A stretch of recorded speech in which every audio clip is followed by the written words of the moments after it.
3 sumber datangnya santet. Nomor 2 paling sering terjadi.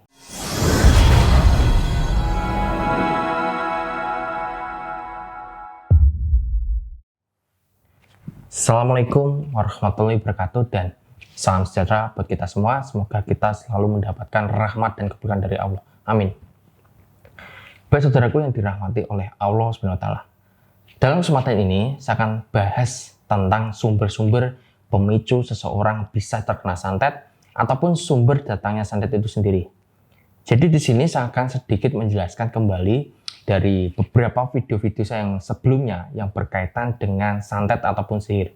Jadi sebenarnya tanpa disadari, kita ini sangat rentan akan terkena gangguan gaib ataupun terkena santet. Kenapa bisa begitu?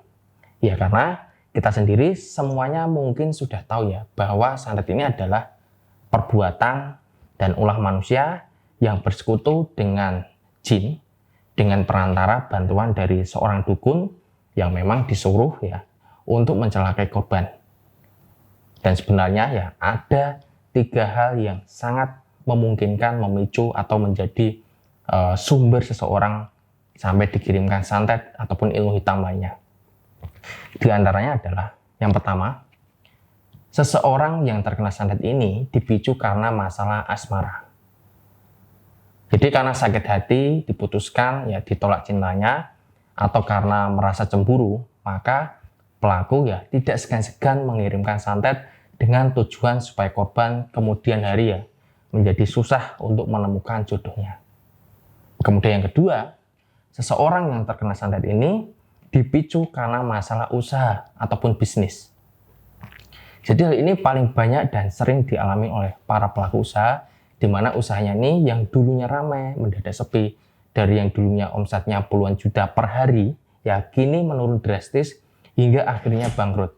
Dan penyebabnya adalah persaingan usaha dan adanya orang iri dan takut akan disaingi. Kemudian ketiga, seseorang yang terkena santet ini dipicu karena dendam dan masalah yang berlarut-larut tak kunjung usai.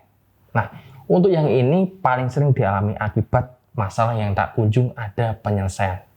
Yang kemudian ya mengakibatkan seseorang merasa sakit hati dan menyimpan perasaan dendam sehingga ya dikirimlah santet agar seisi rumah sakitan, tidak nyaman, suka bertengkar dengan pasangannya dan kemudian ya sering mendapatkan yang namanya sebuah teror dari makhluk halus. Baik saudaraku yang dirahmati oleh Allah SWT.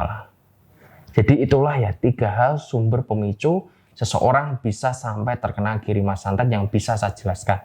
Dan jika Anda merasa terkena sihir ataupun santet kiriman ya ataupun guna-guna dan butuh bantuan, silakan bisa langsung Anda konsultasikan melalui kontak yang ada di bawah ini.